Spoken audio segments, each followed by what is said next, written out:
In today's video, I'm going to teach you how to delete all saved password in Google Chrome browser.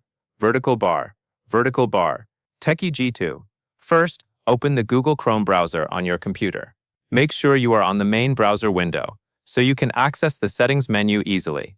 Once Chrome is open, look at the top right corner of the screen. You will see the three-dot menu icon there. Click on those three dots to open the main Chrome menu. From this menu, select Settings. On the left side of the settings page, you will see a sidebar with several categories.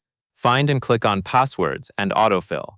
This section is where Chrome stores and manages login details, payment info, and autofill settings. After opening Passwords and Autofill, click on Google Password Manager. Here you can view saved passwords and control how password data is handled.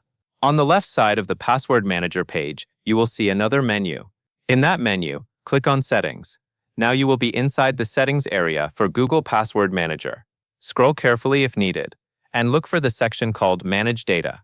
Under this section, you will see the option labeled Delete All Data. Click on Delete All Data to remove all saved passwords from Google Password Manager. If you use saved passwords often, it is a good idea to be certain before continuing, because once the data is deleted, you may need to enter your login details manually the next time you sign into websites.